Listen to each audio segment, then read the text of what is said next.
Why did a small nation, freshly independent and constantly under threat from the most powerful empire in Europe, need to create something that had never existed before in human history? What drove the Dutch to establish an organization with quasi-governmental powers, its own armies, the ability to wage war, mint currency, and govern entire territories across the Indian Ocean and beyond?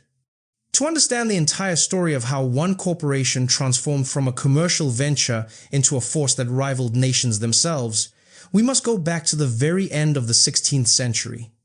We must understand the desperate circumstances that would eventually lead to the creation of the Dutch East India Company, and we must see how that creation would change the world forever. The company we speak of was the Verenigde Oost-Indische Compagnie, the VOC. Between its founding in 1602 and its dissolution in 1799, the VOC became not merely a trading enterprise, but perhaps the most powerful corporate entity the world has ever witnessed. At its height, it was valued at over $7.8 trillion in today's money, a figure that dwarfed every modern corporation combined, including Apple, Google, and Microsoft. But here's the question that matters.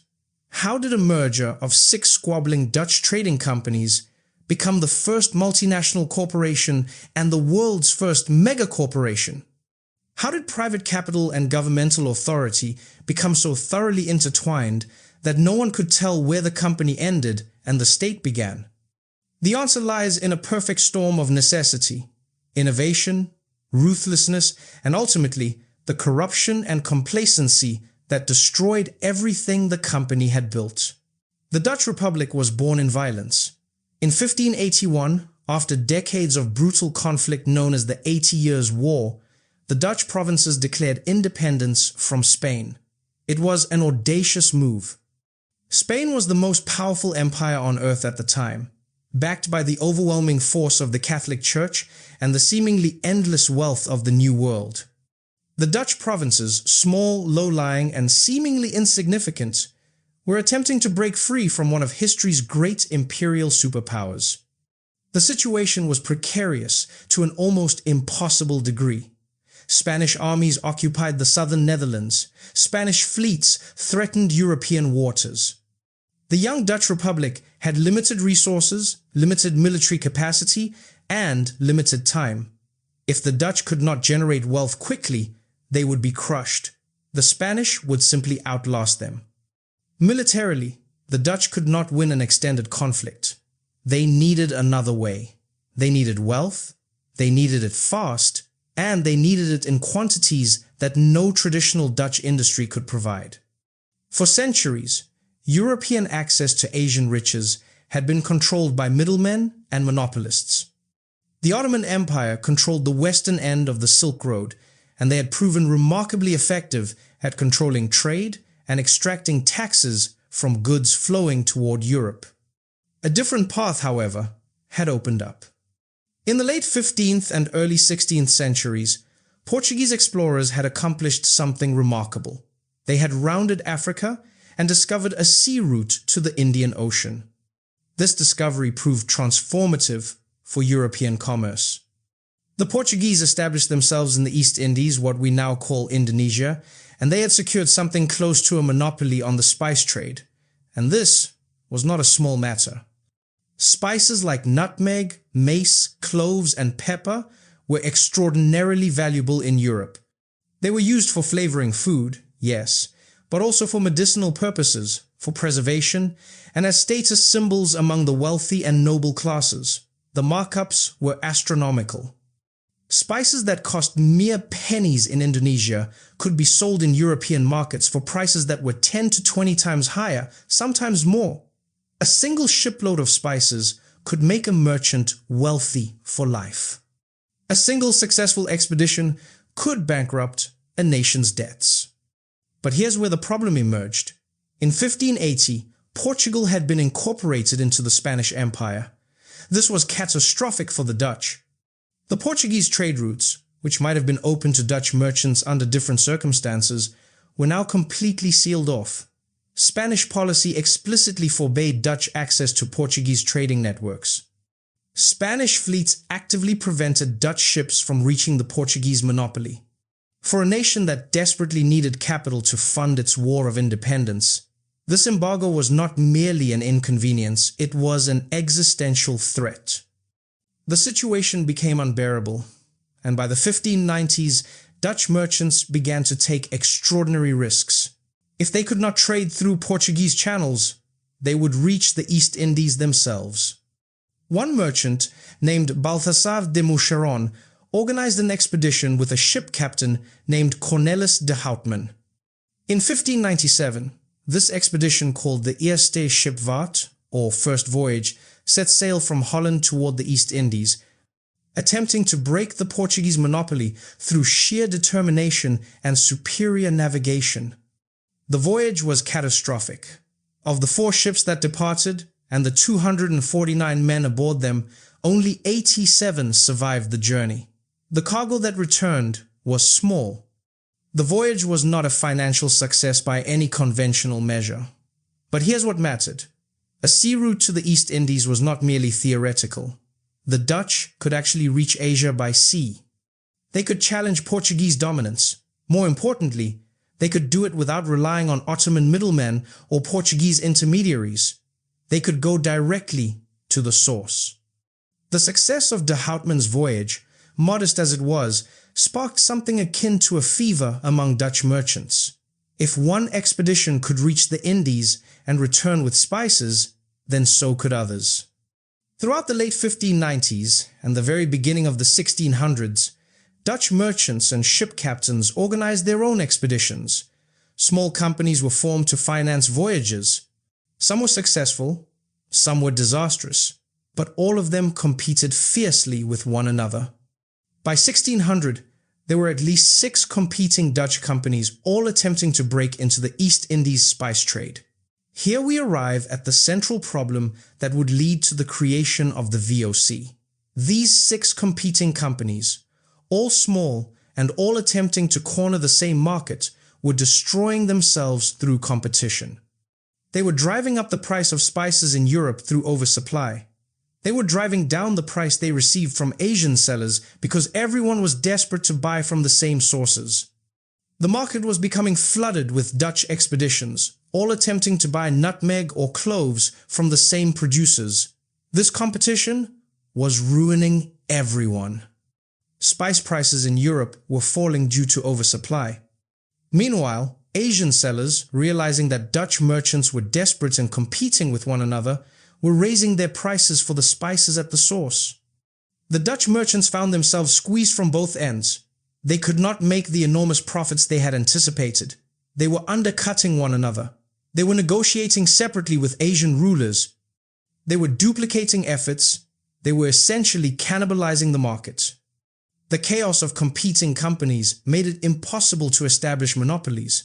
A true monopoly on the spice trade would have allowed Dutch merchants to control supply and maintain high prices in Europe. But with 6 separate companies all sending fleets to Indonesia, no such monopoly was possible. Each company was undermining the others. The Dutch government, led by the brilliant statesman Johan van Oldenbarnevelt, recognized this problem immediately. Competition was not creating efficiency, it was destroying profitability. What was needed was consolidation. What was needed was a single, unified company that could monopolize Dutch trade to the East Indies, establish a disciplined approach to commerce, and generate the wealth the Dutch Republic desperately needed to fund its war against Spain and establish itself as a world power. In December of 1601, representatives from the 6 competing Dutch trading companies gathered at an inn called the Brill in The Hague. They came to negotiate, to attempt to find some way to coordinate their efforts without actually merging. But the negotiations were chaotic and contentious. Each company wanted favorable terms. Each wanted representation.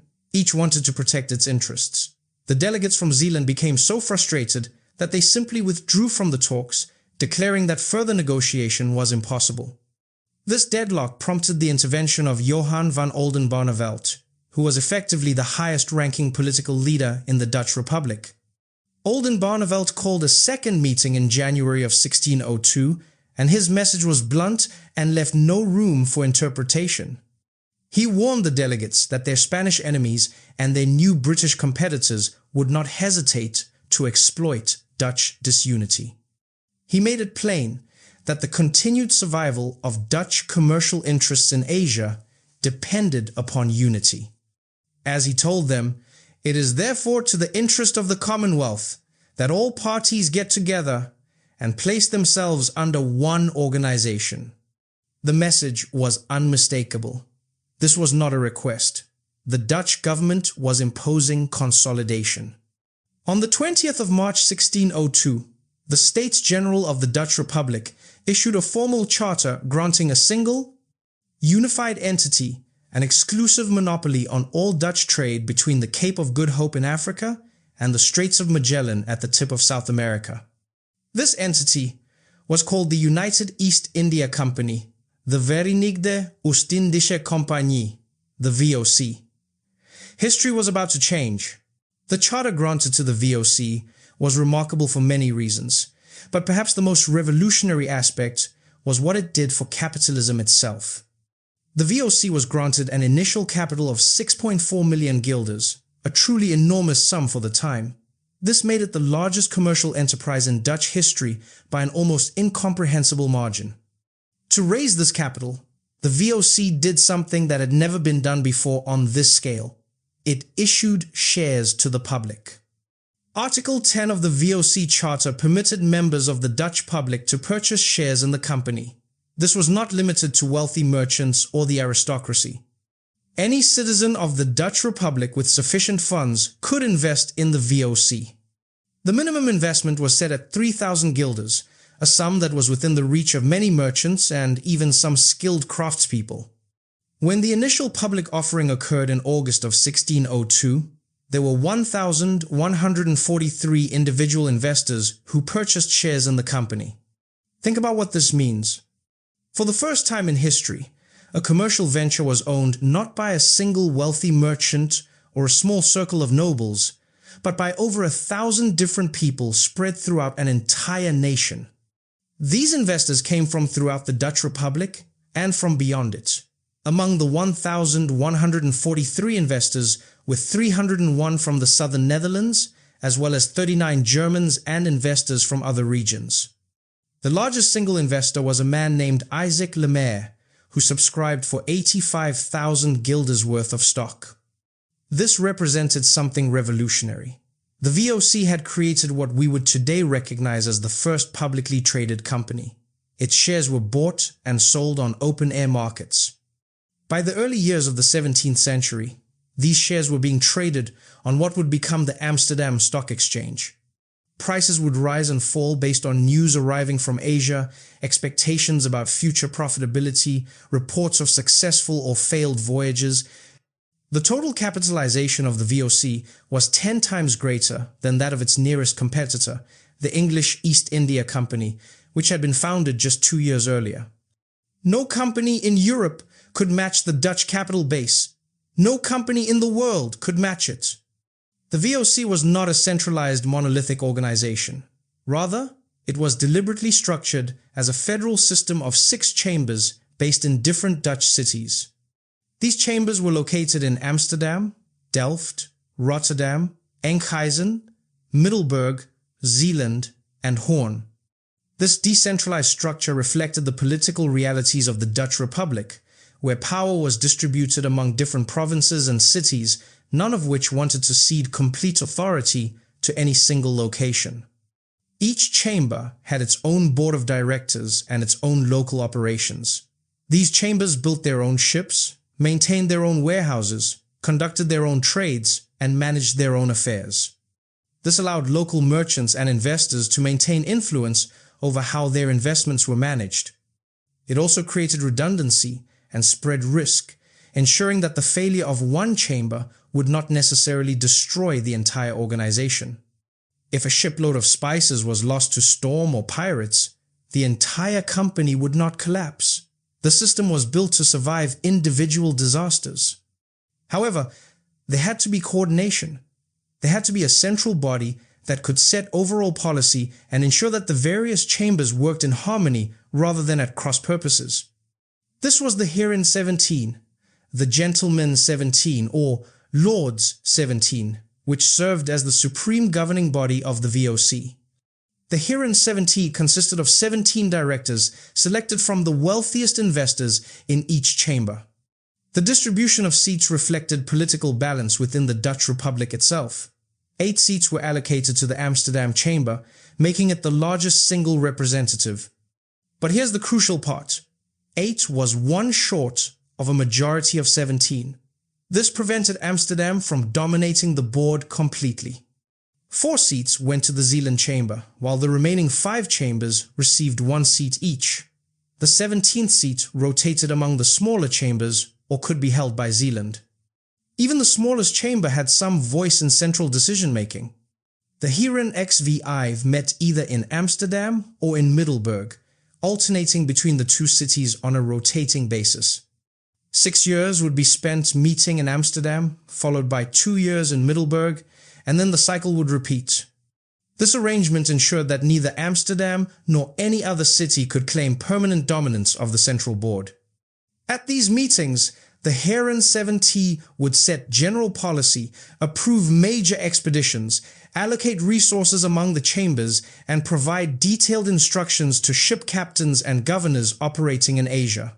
The VOC introduced another innovation that would prove crucial to modern corporate structure.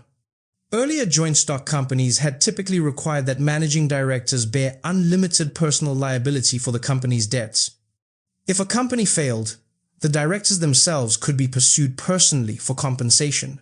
Their personal fortunes, their homes, their family wealth, all of it could be seized. The VOC changed this fundamental rule. There were 2 classes of shareholders: the non-managing participants, called the participanten, and the managing directors, called the bewindhebbers, of whom there were initially 76, later reduced to 60. Crucially, the liability of both classes was limited to the amount of capital they had invested in the company. If you invested 3,000 guilders and the company lost money, you might lose your entire 3,000 guilders. But creditors could not pursue you for anything beyond that amount. Your personal home was safe. Your family wealth was safe. Your life could not be destroyed by a single bad investment. This innovation had profound implications. It made investment in the company far less risky for individual investors. A merchant could invest his spare capital without fear that a bad voyage or commercial disaster would bankrupt him personally or seize his family home. This greatly increased the pool of potential investors. It allowed capital to be accumulated on an unprecedented scale, and it meant that wealth from throughout Dutch society could be pooled into a single enterprise without requiring that individuals risk everything they possessed. The shares themselves were tradable. A shareholder who wished to liquidate his investment could sell his shares to someone else on the open market. This created a vibrant secondary market in VOC shares, with shares changing hands regularly. Investors could check current prices, speculate on the company's future prospects, and trade shares based on news arriving from Asia or expectations about future profitability. By the early decades of the 17th century, the VOC stock market had become a significant center of financial activity in Amsterdam. The world's first stock market had been born. Here is where the VOC transformed from a mere trading company into something far more extraordinary. The VOC Charter granted the company powers that went far beyond those of any ordinary commercial enterprise. These were quasi-governmental powers that transformed the VOC from a mere trading company into something more akin to a state itself, albeit a mercantile state dedicated to the pursuit of profit. The Charter explicitly permitted the VOC to build fortifications and military installations in Asia. It could establish colonies. It could appoint governors and administrators to rule over these territories. It could wage war against competing European powers and against local rulers who resisted its authority. It could imprison individuals who violated its rules and could execute criminals according to its own justice system. The VOC could negotiate treaties with Asian rulers in the name of the Dutch Republic, It could coin its own money and currency. In essence, the VOC had been granted sovereign powers over an enormous geographic territory stretching from the Cape of Good Hope in Africa to Japan. This transformation of the VOC from a commercial enterprise into a governmental entity was not accidental. It was deliberate policy. The Dutch government recognized that establishing a trading monopoly over such vast distances would require more than merchants and their accounting books. It would require military force to maintain monopolies against competitors, both European and local. It would require the ability to impose discipline on trading partners through the threat of violence. It would require the ability to govern the territories where the VOC established itself. The Charter therefore granted these powers explicitly, making the VOC an instrument of both commerce and statecraft simultaneously. The VOC's status as a quasi-governmental entity was perhaps most apparent in its military capabilities. By the mid-17th century, the VOC maintained a private standing army of approximately 10,000 soldiers. These troops were garrisoned at trading posts throughout Asia, from the Banda Islands to the coasts of India to the settlements in Japan.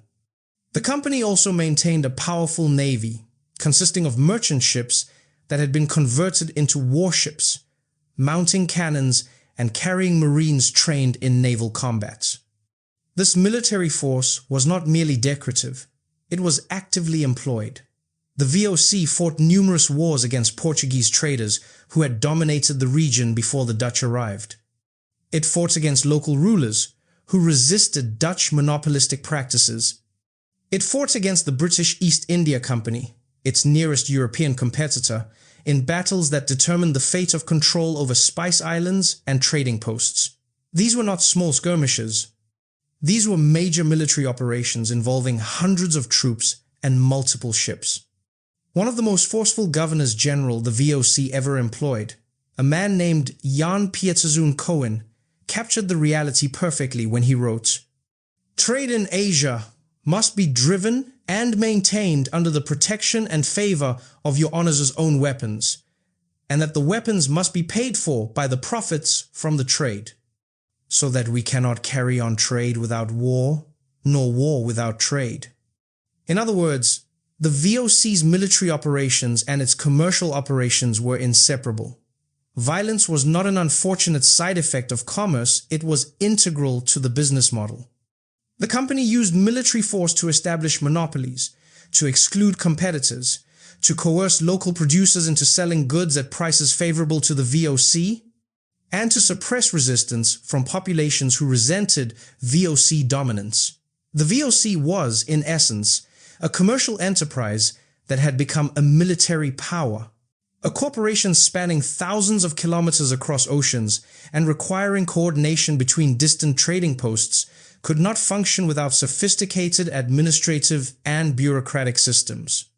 The VOC therefore developed an extensive administrative apparatus, with governors-general appointed to oversee operations in Asia, councils of advisors to provide guidance and prevent tyranny, and a complex chain of command that extended from Amsterdam back through Batavia and out to individual trading posts. In 1610, the VOC created the position of Governor-General to serve as the chief administrator of VOC affairs in Asia. Early governors-general included forceful personalities like Jan Pieterszoon, Cohen, and Anthony van Diemen, men who effectively ruled vast territories and commanded armies. A Council of the Indies was established to advise the Governor-General and to provide some check on absolute power. This council was composed of senior VOC officials and merchants with extensive experience in Asian affairs. The administrative sophistication of the VOC was demonstrated in its system of record-keeping and communication. Every VOC trading post was required to file detailed reports documenting not only commercial transactions but also political conditions, local rulers, religious practices, and any information that might be relevant to VOC decision-making. These reports would be transmitted back to Batavia, which served as the central administrative hub of VOC operations in Asia after 1619, and from there would eventually reach the Heren ex Viaijn in the Dutch Republic. This system of detailed reporting created an unprecedented information network spanning continents and oceans. The VOC developed what we might today recognize as an early form of business intelligence. Thousands of documents survive from this period, detailing the political, economic, and social conditions throughout Asia during the 17th and 18th centuries. These records represent, in many ways, the most comprehensive source material on the history of Asia during this period that exists anywhere in the world. In its first decades, the VOC pursued an aggressive policy of establishing control over the most valuable spice-producing regions in the East Indies. The Banda Islands, located in what is now eastern Indonesia, were the world's primary source of nutmeg and mace.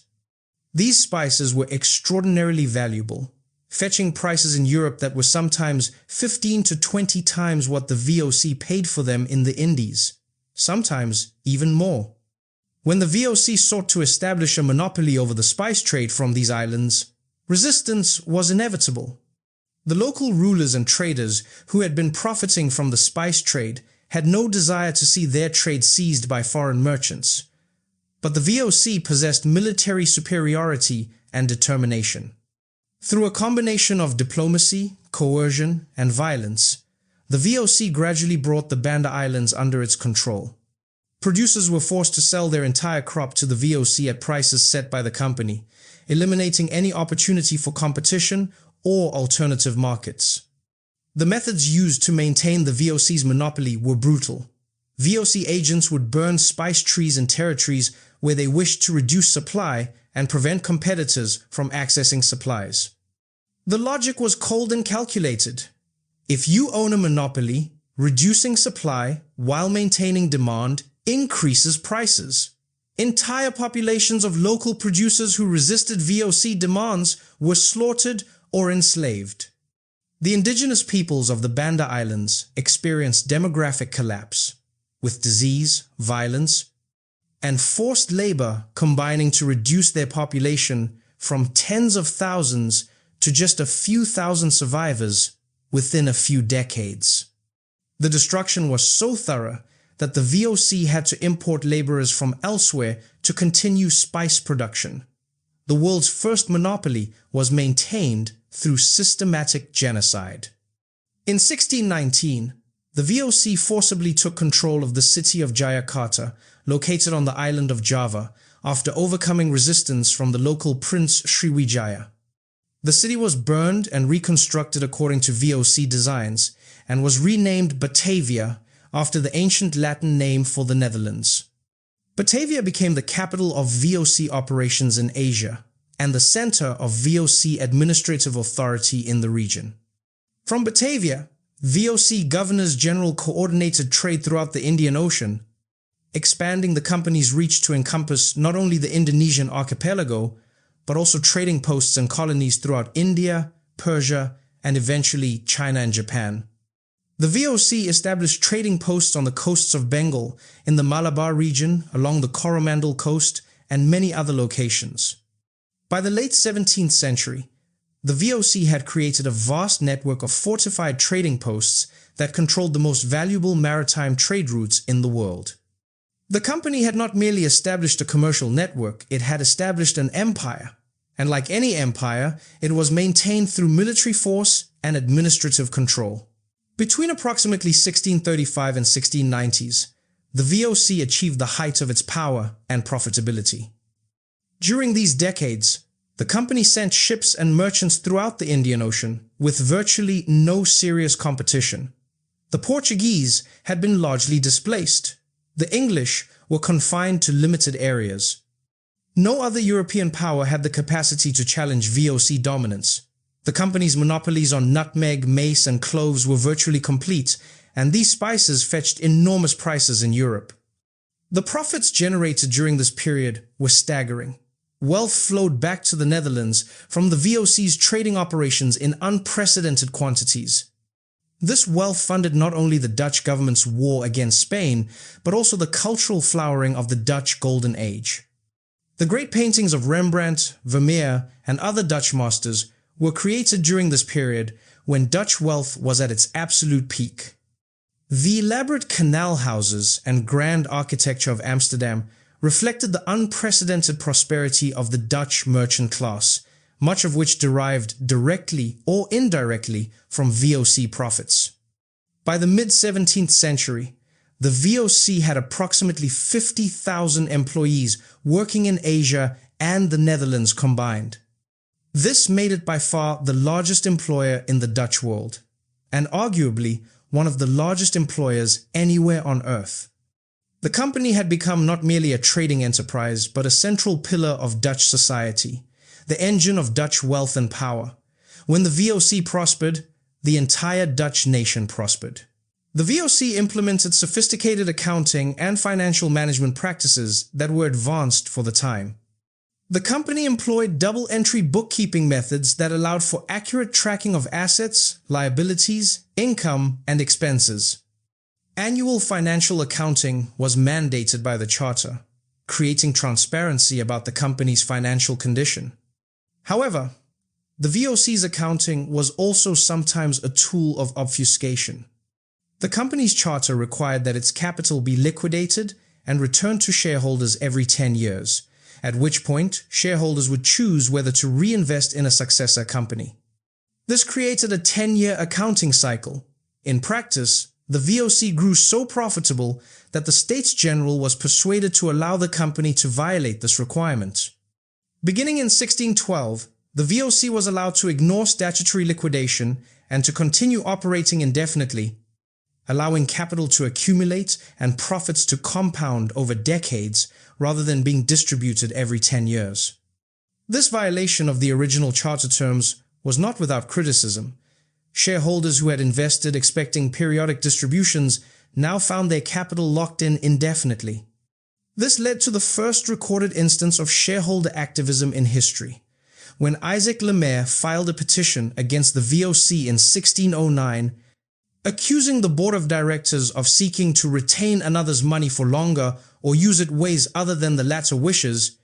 He was essentially inventing the concept of shareholder rights.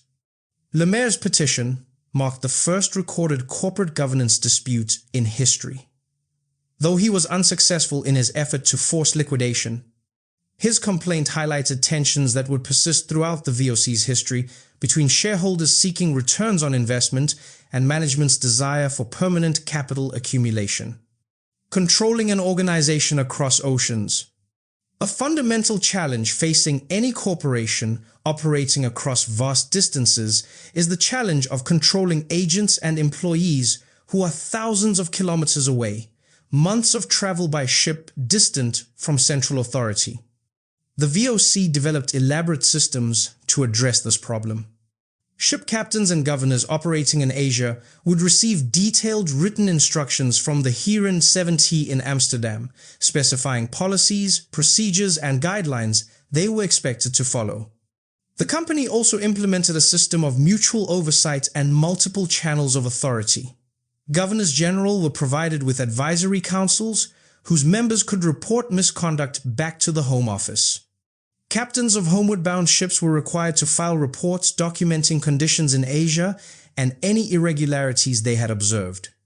Information networks existed to gather intelligence about the conduct of company officials and to identify corruption and misconduct. Despite these efforts, the distance and time lag made complete control impossible. A ship might take 6 months or longer to travel from Amsterdam to Java. Communication between the Heren 70 and Governors General might take a year or more for a complete cycle of query and response. This created opportunities for Governors General and local officials to act with considerable autonomy, sometimes ignoring or reinterpreting instructions from the Home Office in ways that suited their local circumstances. The distant administrator operated with power that no modern corporate executive would ever possess. The human cost of the VOC's operations was staggering and should never be forgotten. The company employed roughly 1 million Europeans who traveled to Asia between 1602 and 1795.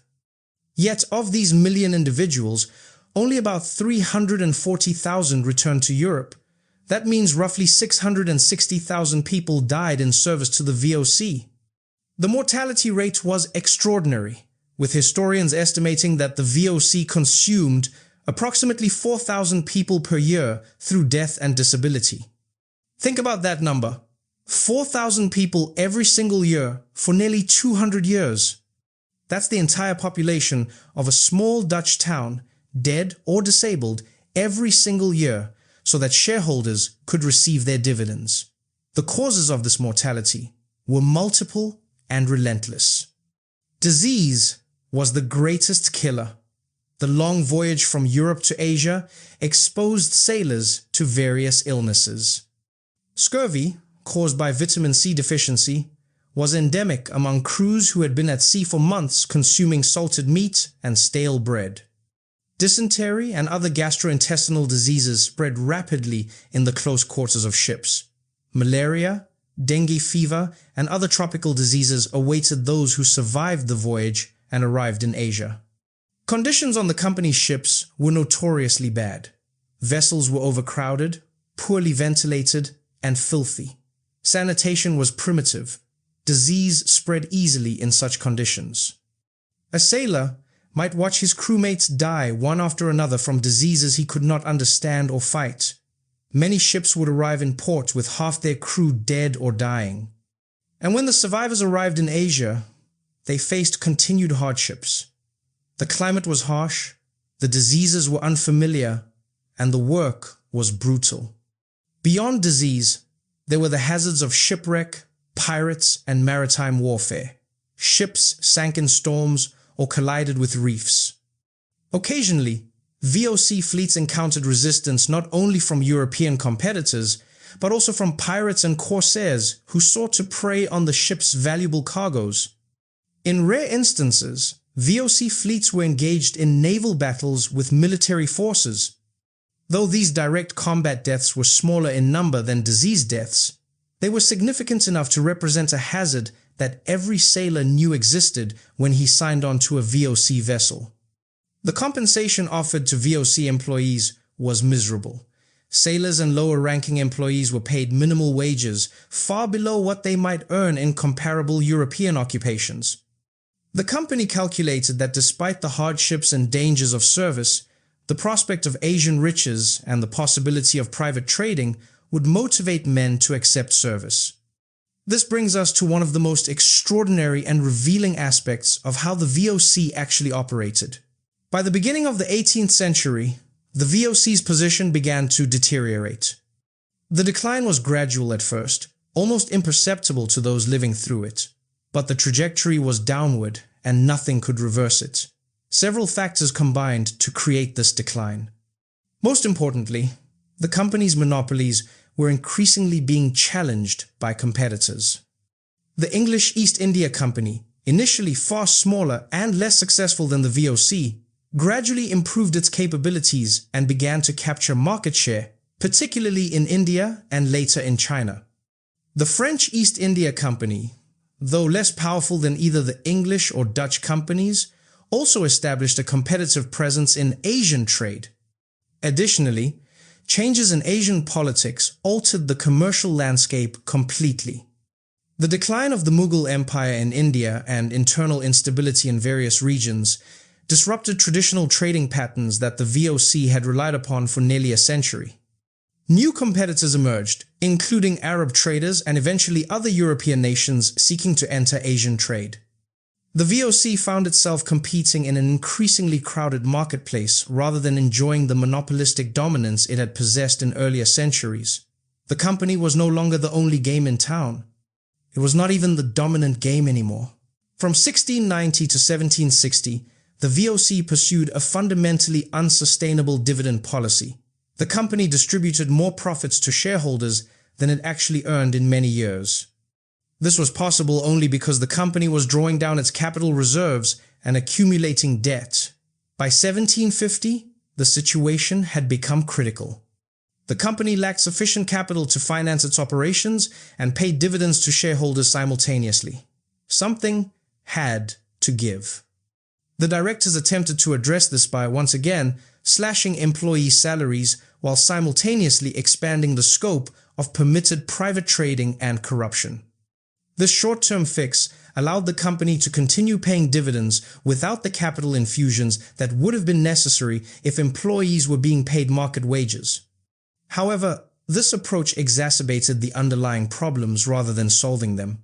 Corruption became rampant, with company resources being systematically diverted into private enrichment schemes. Officials were more concerned with their personal fortunes than with the company's welfare. The institutional discipline that had characterized the VOC at its height simply vanished. The organization began to eat itself from the inside. A critical turning point came with the American Revolution and its aftermath. The British colonies in North America had declared independence, but Britain responded by strengthening its position in India and Asia. The British East India Company, which had long been the VOC's chief European rival, benefited from Britain's growing global military power. Where the VOC had once been able to crush competitors through superior force and resources, it now found itself facing rivals backed by the growing military might of the British Empire. Additionally, new competitors emerged that the VOC had never anticipated. Asian merchants, particularly those from China and the Arab world, began to expand their own trading networks. The idea that a single European company could monopolize the spice trade or dominate Asian commerce became increasingly unrealistic. The competitive landscape had fundamentally and permanently changed. By the 1770s and 1780s, the VOC's share of Asian trade was declining precipitously. The company that had once controlled perhaps 80% of European trade with Asia now controlled perhaps 20% or less. The company that had once controlled perhaps 80% of European trade with Asia now controlled perhaps 20% or less, and the profits? They collapsed. The company that had routinely paid dividends of 15 to 20% annually to shareholders was now struggling to pay 5% or less. In some years, the company paid no dividend at all. Shareholders who had thought their investment would generate steady, generous returns for the rest of their lives found themselves holding worthless paper. As profitability declined, internal tensions that had been suppressed by the company's success came to the surface like a corpse rising from water. Different chambers, particularly the Amsterdam chamber, began to compete with one another for scarce resources. Directors who had been appointed to the Heeren 17 pursued policies that benefited their own local chambers at the expense of the company as a whole. The federal structure of the company, which had once been an advantage because it prevented any single center from dominating, now became a liability. Without unified command, the company could not respond effectively to the challenges it faced. The organization had become paralyzed by its own internal politics. Additionally, the company faced challenges from within the Dutch Republic itself. By the late 18th century, the Dutch Republic was experiencing political instability. War with Britain, particularly during the American Revolution when the Dutch attempted to support the American cause, disrupted Dutch commerce and stretched the financial resources of the government to the breaking point. The political authorities that had once strongly supported the VOC and had guaranteed it monopolistic privileges now began to question whether the company was serving Dutch interests. Some began to wonder if the VOC was a relic of a previous era, relevant no longer. Shareholders who had invested in the VOC with expectations of steady, generous dividends became increasingly angry at the company's deteriorating performance. Protests and complaints became common. The tradition of shareholder activism, begun by Isaac Le Maire more than a century earlier, re-emerged with new force. Shareholders demanded accountability. They demanded new leadership. They demanded that something be done to restore the company to profitability. But by this point, no amount of leadership change or reorganization could solve problems that were systemic and perhaps unfixable. The decade of the 1780s was catastrophic for the VOC. The American Revolution disrupted European commerce more broadly, destabilizing trade networks that had existed for generations. Naval warfare in various theaters made shipping perilous. Insurance costs for VOC ships soared. The company lost ships to storms and to enemy action. In 1784, the British seized the company's trading post at Megacorporation in India, a significant blow to the company's commercial operations on the Indian subcontinent. The VOC simply lacked the military and naval resources to prevent such losses or to reclaim what had been taken. In Java, the company's principal stronghold in Asia, indigenous resistance was growing and becoming more organized. The local populations had never fully accepted VOC rule. As the company's military capabilities declined and its administrative efficiency degraded, local rulers began to sense opportunity. They realized that the great company that had once seemed invincible was now vulnerable. Rebellions and uprisings occurred with increasing frequency. The cost of maintaining military garrisons and suppressing resistance mounted with each passing year. It was a war the VOC could not win and could not afford to lose. The company's finances spiraled into crisis that became increasingly difficult to conceal. By 1792, the VOC's total debt had reached approximately 134 million guilders, a staggering sum that was almost incomprehensible in scale. The company was essentially insolvent, kept alive only by continuing to distribute dividends that it could not afford to pay, financed by drawing down remaining capital or by taking on additional debt. The Heron 17 met in constant emergency sessions, attempting to devise solutions to problems that had become insoluble. Every meeting brought news of fresh disasters. The end came swiftly in the late 1790s.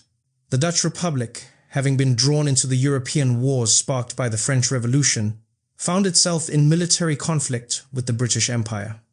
In 1795, the French revolutionary armies invaded the Dutch Republic, defeated the Dutch armies, and established a satellite state called the Batavian Republic. The Dutch government that had chartered the VOC and protected it for nearly 2 centuries ceased to exist. In 1796 and 1797, the British Royal Navy launched expeditions against VOC possessions throughout Asia. The company's military forces, weakened and demoralized after decades of decline, could not mount effective resistance. Trading posts fell to British attacks one after another. The company's ships were captured or sunk. Batavia itself, the capital of the VOC's Asian empire, faced threats from British naval forces. By 1799, the situation had become hopeless.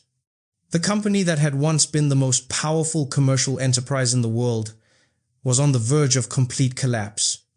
On the 31st of December 1799, exactly 200 years after it had been founded, the VOC was formally dissolved. The Dutch government, now operating under French protection, moved to liquidate the company's assets and assume its debts. The great merchant fleet was dispersed. The trading posts in Asia were abandoned or surrendered to British control. The company's records and archives were transferred to government control.